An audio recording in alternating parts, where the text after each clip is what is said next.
লিটন নাকি মিরাজ, কে হবে পরবর্তীতে বাংলাদেশের টি-20-র অধিনায়ক? দুজনেই প্রস্তুত অধিনায়কত্ব নিতে। বিস্তারিত প্রতিবেদনে। বাংলাদেশ সবশেষ সিরিজ খেলেছে ওয়েস্ট ইন্ডিজের বিপক্ষে। ক্যারিবিয়ান পূর্ণাঙ্গ সিরিজে ইনজুরির কারণে দলকে নেতৃত্ব দিতে পারেননি নাজমুল হোসেন শান্ত। শান্তর অবর্তমানে টেস্ট ও ওয়ানডে সিরিজে নেতৃত্ব দিয়েছেন মেহেদী হাসান মিরাজ।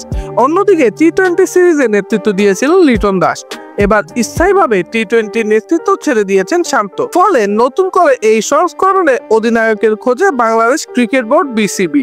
আর নতুন অধিনায়ক হিসেবে আলোচনায় মেহেদী হাসান মিরাজের নামও। ওয়েস্ট ইন্ডিজের বিপক্ষে টি-20 সিরিজে বাংলাদেশকে নেতৃত্ব দিয়েছিলেন লিটন দাস। সেই সিরিজে ওয়েস্ট ইন্ডিজকে হোয়াইট ওয়াশ করে বাংলাদেশ। দল ধারণ করলেও সিরিজে ব্যাট হাতে লিটন দাস ছিলেন ব্যর্থ। অফ ফর্ম কাটিয়ে উঠতে পারেননি লিটন। চলমান বিপিএলও তার দুর্দশা কাটছেই না। ফলে শান্তর পরবর্তীতে টি-20-তে অধিনায়ক হওয়ার দৌড়ে পিছিয়ে পড়েছেন লিটন দাস। ফলে অধিনায়ক হওয়ার দৌড়ে নাম আসছে এই ফরম্যাটের অনিয়মিত মিরাজ।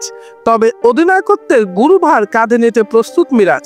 তিনি বলেন, এটা বোর্ডের সিদ্ধান্ত, যদি বোর্ড সিদ্ধান্ত নেয় আমাকে দিবে। দেখেন, লিটন দাস করেছে ওয়েস্ট ইন্ডিজে, খুব ভালো করেছে, দলকে ফল এনে দিয়েছে। যেহেতু বিপিএল করছি, অভ্যাস হচ্ছে আমার, ভবিষ্যতে কাজে লাগবে। সুপ্রিয় দর্শক, পরবর্তীতে টি-20-র ক্যাপ্টেন হিসেবে আপনারা কাকে দেখতে চান তা অবশ্যই কমেন্ট করে জানাতে ভুলবেন না।